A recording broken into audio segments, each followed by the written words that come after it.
Hello, welcome to the video. We're going to look into the origin of comic books and graphic novels. Now, where did comic books come from? Well, there are these things called proto-comics. They first came around in the early 1800s. Proto-comics are the forerunners of what we've come to call the Platinum Age of comic books. Proto-comics just so happen to be collected works of comic strips in book form.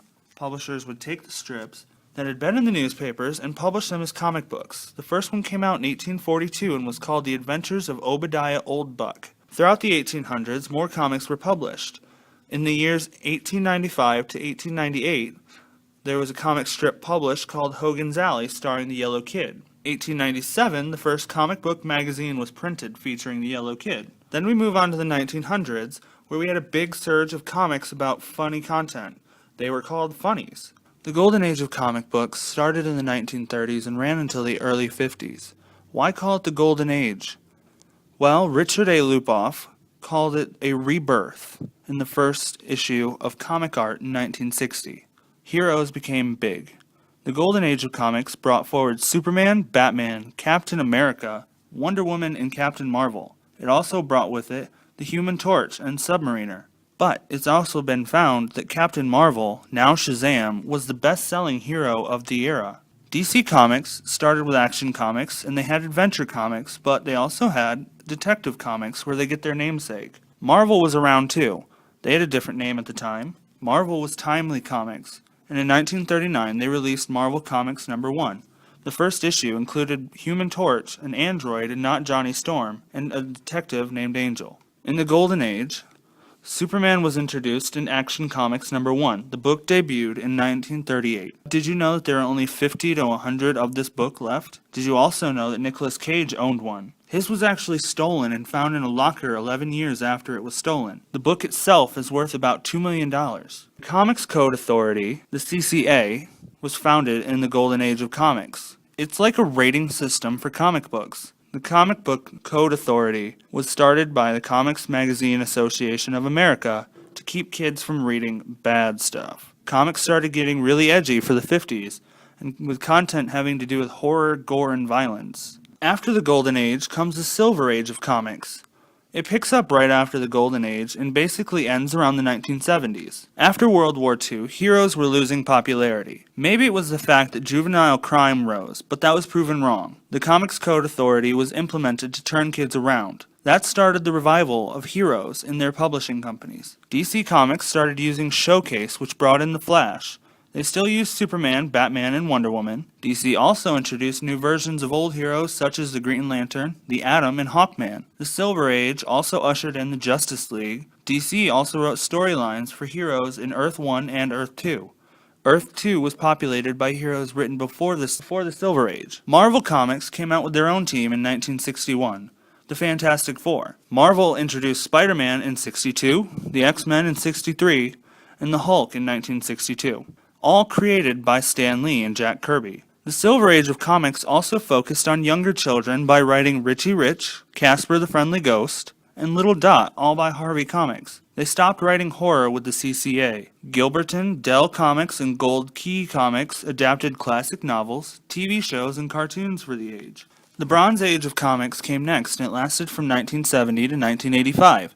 This brought some real-world problems into comic books, such as pollution and drug abuse. Marvel published the definitive Bronze Age event according to Arnold T. Bloomberg with the 121 and 122 issues of The Amazing Spider-Man, in which Gwen Stacy is killed by the Green Goblin. In 1971, Marvel went to publish a Spider-Man story about the Green Goblin featuring heavy drug use.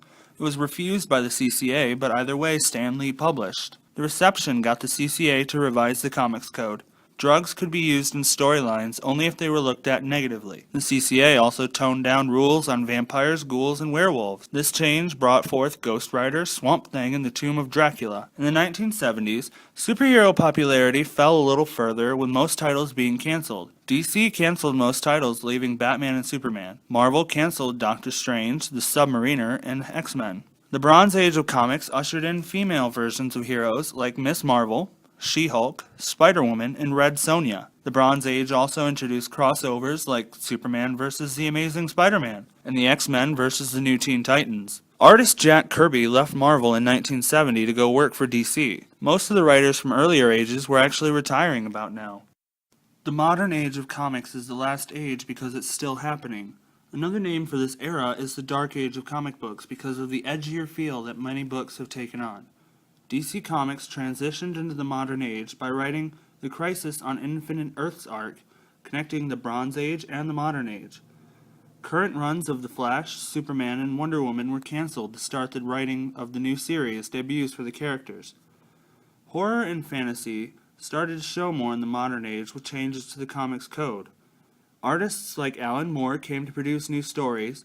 Moore himself wrote Watchmen, V for Vendetta, and Batman the Killing Joke for DC Comics, just to name some. In the modern age, we witnessed the flooding of antiheroes into the comic book scene.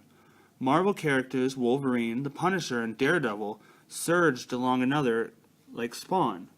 After its revival, the X-Men had become popular once again, creating new titles and releasing cartoons for children along with plans for feature-length films.